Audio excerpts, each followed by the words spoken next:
Όχι, όχι, όχι. Σε καμία περίπτωση δεν θα πρέπει οι άνθρωποι να δεχτούν να μπουν στη διαδικασία να φωτογραφηθούν για τη νέα ταυτότητα. Αυτή λοιπόν η διαδικασία είναι χάραγμα. Είναι το χάραγμα στο μέτωπο που αναφέρει η Αγία Γραφή. Και θα παραπέμψω λόγια Αγίων, όχι λόγια δικά μου, για αυτό το ζήτημα. Με τίποτα κάποιος, και πόσο μάλλον ένας χριστιανός, δεν πρέπει να δεχτεί κάτι τέτοιο. Το πρώτο χάραγμα έγινε. Το πρώτο χάραγμα στο δεξί χέρι. Ήταν το μπόλι. Τώρα περνάμε στη δεύτερη φάση για το χάραγμα στο μέτωπο. Γι' αυτό η Αγία Γραφή λέει χάραγμα στο δεξί χέρι ή στο μέτωπο. Είτε από τη μία θα την πατήσεις είτε από την άλλη. Βλέπω λοιπόν στο YouTube βίντεο από τη Βουλή με βουλευτές της κυβέρνησης να λένε ότι ένα 20 με 30% των Ελλήνων που δεν θα δεχτούν αυτή την ταυτότητα, μπορεί και παραπάνω, θα πρέπει να κάνουν, να λιμοκτονήσουν. Ούτε να αγοράζουν, ούτε να ταξιδεύουν, και θα τεθεί λέει και θέμα ασφάλειας, ζήτημα ασφάλειας. Για χάρη της Ευρωπαϊκής Ένωσης και των θεσμών. Δηλαδή βάζουμε την Ευρωπαϊκή Ένωση και τους θεσμούς πιο πάνω από τον άνθρωπο. Από τον ανθρώπινο παράγοντα, από τον ανθρωπισμό. Θεσμοί, για όσους δεν γνωρίζετε, είναι η Τρόικα, το δούνο του. Για χάρη λοιπόν αυτών που θέλουν να τρώνε με χρυσά κουτάλια και να έχουν καθαρή την αυλή τους, μη νοιαζόμενοι για την αυλή του γείτονα, πρέπει λέει το 1 τρίτο της Ελλάδας να λιμοκτονήσει, κυρίες και κύριοι. Όχι, όχι, όχι, αυτό δεν θα περάσει, δεν θα το αφήσουμε να περάσει, ή τέλος πάντων στο κάτω-κάτω της γραφής θα γίνει έτσι όπως τα είπε ο Άγιος Παΐσιος. Δηλαδή ότι θα κρατήσει αυτό ένα διάστημα, κάποιοι θα τρέξουν να τις πάρουν τις ταυτότητες και μετά από αυτό θα γίνει το χτύπημα από την Τουρκία. Όχι απλά μη βιαστείτε να τις πάρετε, καταρχήν μην έχετε καμία πρόθεση να πάτε να τις πάρετε, γιατί είναι προδοσία στο πρόσωπο του Χριστού. Είναι μεγάλη προδοσία. Σε αυτή την εκπομπή θα πω κάτι το οποίο μου το έχουν εκμυστηρευτεί Άγιοι άνθρωποι, 2 εν ζωή Άγιοι, ο ένας στα ίσα και ο άλλος έμεσα. Μου είπαν λοιπόν ότι το χάραγμα σε μια μερίδα ανθρώπου θα συγχωρεθεί στο βιβλίο της ζωής. Το χάραγμα λοιπόν δεν είναι πράξη αμετανόητη. Θέλω να σας δώσω ελπίδα. Θέλω να σας δώσω ελπίδα και θα μιλήσω με δάφιο από την Αγία Γραφή, από την Αποκάλυψη. Δεν πρόκειται να πω κάτι δικό μου. Έτσι λοιπόν έχω να πω σε αυτούς τους κυρίους, ρε πάτε καλά ρε. Αν είχατε τη στοιχειώδη αξιοπρέπεια θα μας βγάζετε από την Ευρωπαϊκή Ένωση. Αντίστοιχα λέει στη Γαλλία, λένε παραδείγματος χάρη όπως ορίζει η Ευρωπαϊκή Ένωση, όλα τα κράτη-μέλη πρέπει να ακολουθήσουν αυτή τη γραμμή όπως θα κάνει η Ελλάδα, ας πούμε, όπως θα κάνει η Γερμανία ή άλλες χώρες. Είναι ουσιαστικά το κόλπο που λέει ότι πάω στον Κώστα και του λέω ότι η Ελένη σε θέλει. Ένας υποθετικός Κώστας και μια υποθετική Ελένη. Και μετά πάω στην Ελένη και λέω ο Κώστας σε θέλει. Καταλάβατε, για να τα φτιάξουν. Χωρίς να θέλει κανένας κανέναν. Κάτι τέτοιο πάνε να κάνουν αυτοί που μας κυβερνούν. Μαέστρους λοιπόν και ταβατζίδες δεν γουστάρουμε στη ζωή μας. Είμαστε ελεύθερος λαός και ως τέτοιος, αν χρειαστεί, θα πεθάνουμε. Και θα μαρτυρήσουμε όσοι το θέλουμε από την ψυχή μας για τον Ιησού Χριστό. Ας υποθέσουμε λοιπόν ότι δεν είσαστε κύριοι διαβολιάριδες. Πώς τολμάτε να κάνετε κάτι τέτοιο στην πλάτη του ελληνικού λαού? Σας βρίζει όλο το ίντερνετ. Επιβάλλει κάτι τόσο παράλογο η Ευρωπαϊκή Ένωση? Είναι απλό. Να φύγουμε από την Ένωση. Εδώ και τώρα. Έμπρακτα λοιπόν τέλος στην παγκοσμιοποίηση και στην δικτατορία που είναι εμφανές ότι έρχεται. Αλλά δυστυχώς αυτοί οι κουστούμάτοι τύποι που παριστάνουν την κυβέρνηση δεν έχουν κανένα σεβασμό προς τον άνθρωπο, προς την ανθρώπινη επιθυμία. Απλώστατα έχουν διαλέξει στρατόπεδο, έχουν διαλέξει μεριά σε αυτόν τον σιωπηλό πόλεμο και το σχέδιο προχωράει ακάθακτα. Μόνο που ο νικητής ήταν ο Χριστός. Αυτό δεν το έχετε κατά νου. Okay. Η ταυτότητά μου λοιπόν είναι για αρχή τι? Ένα κομμάτι χαρτί? Ποιος είναι ο Σπύρος από το Words of Wisdom? Ναι, δεν γουστάρω να έχω τσιπάκι εντοπισμού στην ταυτότητά μου, σε αυτό το χαρτί που αναφέρει ας πούμε στο ποιος είμαι, με υποδεικνύει. Γιατί η ταυτότητα δεν είναι. Η ταυτότητά μου εξ αρχής είμαι εγώ. Ο Σπύρος είναι ο Σπύρος. Και ορίζομαι από τι? Από τη χάρη του Κυρίου, από το Άγιο Πνεύμα, που μας ποτίζει από πάνω με αυτό το ιερό άειλο υλικό που μας δίνει τα δώρα του, για να οριστούμε ως λαός του, δούλοι του, πραγματικά. Θέλουμε δεν θέλουμε, Κύριος μας ο Χριστός και εμείς λαός του. Και αν δεν θέλουμε να πάμε, ελεύθεροι είμαστε. Αν δεν θέλουμε λοιπόν να πάμε μαζί του, θα πάμε στην Άβυσσο. Απλά τα πράγματα. Αλλά την ελευθερία την έχουμε. Ο καθένας σας διαλέξει τα μονοπάτια του, ας κάνει τα κουμάντα του. Στην τελική, έτσι. Η ταυτότητά μου λοιπόν εξ αρχής είμαι εγώ. Πάτε να μας βάλετε σε καλούπια ξανά και με το ζόρι. Είναι όντως τέρμα αντίχριστο και δαιμονικό αυτό που στείνετε εσείς οι κυβερνώντες, και να έχετε υπόψη ότι οι ευσυνείδητοι χριστιανοί είναι προετοιμασμένοι από τα λόγια των Αγίων και από την Αγία Γραφή και από τον Κύριο μας Ιησού Χριστό. Όχι ως εδώ ήταν. Δεν θα ακούσουμε κανένα μασόνο πολιτικό. Χορτάσαμε ψέματα όπως κάνατε με το εμπόλιο.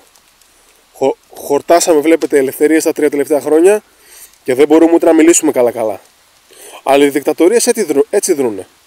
Γρήγορα για να μαντρώσουν τον κόσμο. Δεν θα ξεχάσω ότι ο Μητσοτάκης είχε απαγορεύσει με απειλές τις θεωρίες συνωμοσίας στην περίοδο της πανδημίας, εισαγωγικά στις αρχές της.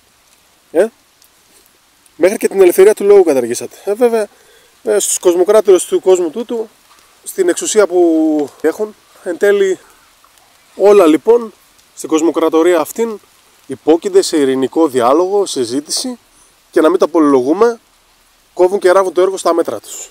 Έτσι και η ελευθερία του λόγου φαίνεται να πήγε περίπατο σε εκείνη την περίοδο. Μέχρι βάλατε ανεκδίγητοι, βάλατε αστυνομικούς να φυλάνε τα παγκάκια, να μην παίζει μουσική σε μαγαζιά και 1002 άλλα κουλά. Και μας ζητάτε να σας εμπιστευτούμε. Για αρχή δεν σας αναγνωρίζω ως κυβέρνηση. Δεν εμπιστεύουμε καμιά εκλογική διαδικασία όταν βάζετε μια εβραϊκή εταιρεία να καταμετρά ψήφους. Τόσο απλό. Εσάς θα εμπιστευτούμε, βρε, που από πάνω ως κάτω είστε μέσα στην κοπριά? Πείτε μου. Δεν θα εμπιστευτούμε κανέναν επιστήμονα, καμιά διαβολοτηλεόραση και κανένα μασόνο, εκκλησιαστικό, εγκάθετο, μητροπολίτη ή αρχιεπίσκοπο ακόμα. Μόνο τους Αγίους έχουμε ως γνώμονα. Τους φωτισμένους ανθρώπους του Χριστού. Θέλετε κοινό σημείο συζήτησης? Βλέπετε, ο λαός αντιδρά και τον έχετε γραμμένο στα παλιά στα παπούτσια. Αποφασίζομαι και διατάζομαι. Όχι, κύριε. Το κοινό σημείο συζήτησης θα γίνει θεολογικά. Αν είστε χριστιανοί ορθόδοξοι όπως δηλώνετε για να πιάσετε τα ψεφαλάκια του λαού, τότε καθίστε και ακούστε. Να συζητήσουμε τι είπε ο Άγιος Παΐσιος και άλλοι 30-50 Άγιοι φωτισμένοι, για να ξεκαθαρίσει ποιος κάνει τη δουλειά του Θεού και ποιος κάνει τη δουλειά του Αντιχρίστου. Ο Άγιος Παΐσιος έχει μιλήσει ξεκάθαρα για τις ταυτότητες 40-50 χρόνια πριν. Και έχουν γραφτεί, όποιος θέλει να διαβάσει μπορεί να πάρει τα βιβλία του, τα χειρόγραφα βιβλία του πατέρα Παΐσιου. Όπως επίσης ο γέροντας Παΐσιος είπε, θα παραθέσω λόγια δικά του τώρα, του γέροντα, είπε, στα βιβλία του είναι καταγεγραμμένα, ο λαός θα συγχαθεί τους πολιτικούς και θα τους πάρει με τις πέτρες. Οι Άγιοι ψέματα δεν λένε και είναι ακριβοδίκοι. Είστε με τη λάθος μεριά της ιστορίας. Και η Θεία Δίκη είναι αυτή που δεν αργεί, παιδιά. Δεν αργεί. Και το ποτήρι του θυμού του Θεού έχει ξεχυλήσει. Η οργή του λαού είναι όντως μεγάλη. Και να θυμάστε ότι οι εμβολιασμένοι θα την κάνουν την επανάσταση κάποια στιγμή. Μεγάλη μερίδα ανθρώπων που θα ξεσηκωθούν θα είναι αυτοί που πέσανε. Αυτοί που πέσανε και θα υποφέρουν αυτοί οι άνθρωποι. Θα τα μιλήσουμε σε λίγο. Θα υποφέρουν αυτοί οι άνθρωποι που πήραν το πρώτο χάραγμα. Το πρώτο από τα μεγάλα χαράγματα, έτσι. Από τα τελικά χαράγματα. Ο εχθρός είναι ξεκάθαρος και τα λόγια των Αγίων είναι σαφέστατα. Παραμάζωμα λοιπόν θα τους πάρει το ποτάμι, φωνή λαού, οργή Θεού. Κανείς να μην πάρει τη διαβολοταυτότητα. Είναι πτώση γιγατόνων, μεγατόνων. Να κατεβούμε στα συλλαλητήρια, πρέπει να αντισταθούμε με όποιο τρόπο μπορεί ο καθένας, είτε μεταδίδοντας τη γνώση, είτε αφυπνίζοντας ένα συγχωριανό του, ένα διπλανό του, ένα συνάδελφό του. Τα αδέρφια μας χρειάζονται. Κοιμόμαστε τον ύπνο του δικαίου και κοιμούνται και οι φίλοι μας, τα αδέρφια μας. Πράξτε το έργο του Χριστού μεταδίδοντας την ιερή γνώση. Μην αφήνετε στο λιθαργό τα αδέρφια που κοιμούνται. είτε μπορείτε να κάνετε ένα κανάλι στο YouTube, είτε να ανεβάσετε κάποιο social media με κάποια δημοσίευση.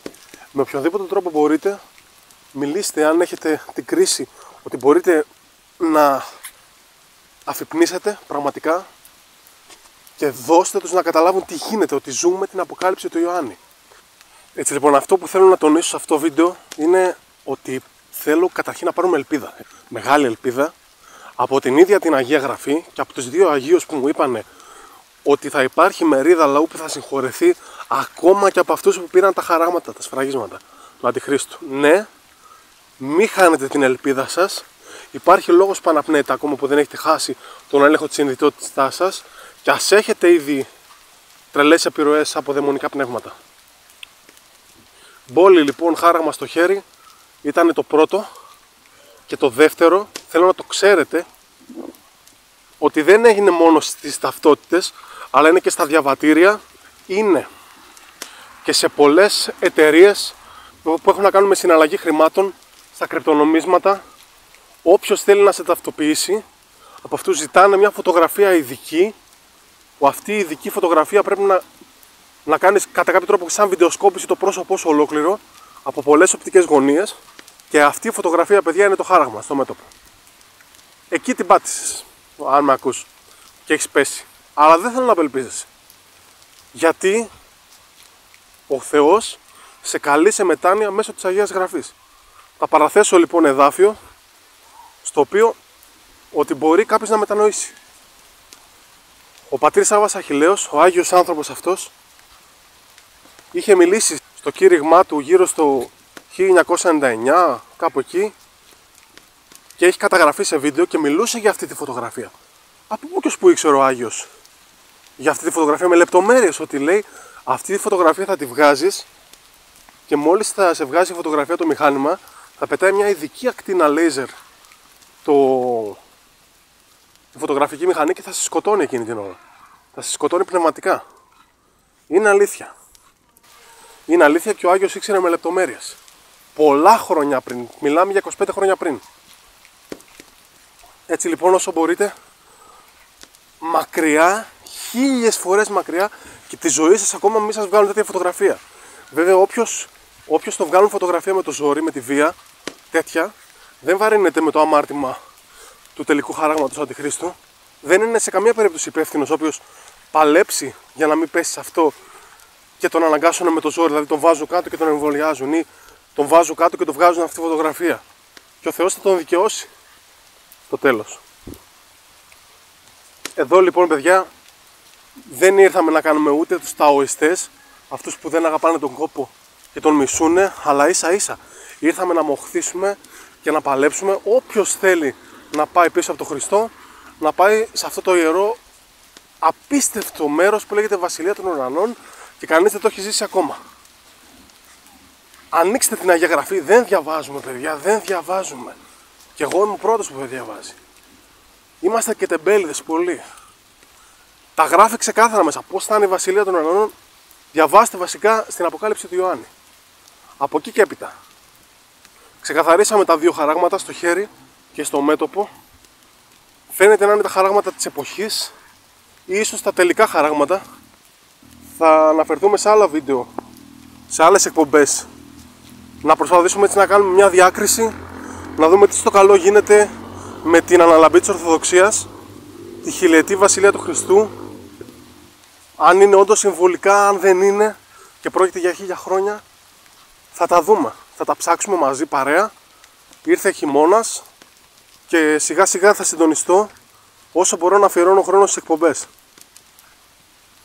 Αυτό λοιπόν που σας λέω τόση ώρα, που αναφέρει στην Αγία Γραφή για τη μετάνοια μετά από το χάραγμα. Πολύ σημαντικό, κοινοποιήστε στους φίλους σας, σε αυτούς που αγαπάτε. Διαβάστε λοιπόν εκεί που λέει στην Αποκάλυψη του Ιωάννη οι πρώτες 5 φιάλες της Θείας Οργής, αμετανοησία και βλασφημία.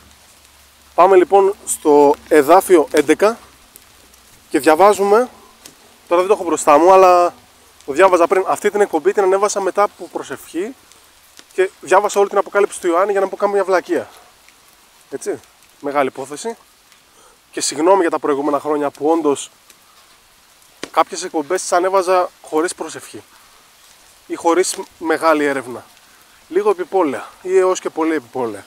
Είμαστε στο 11, έτσι. Στα προηγούμενα αναφέρονται οι πληγές, οι οποίες θα δεχτούν οι άνθρωποι όσοι λάβανε, ξεκάθαρα το λέει, το χάραγμα του Αντιχρίστου στο χέρι ή στο μέτωπο.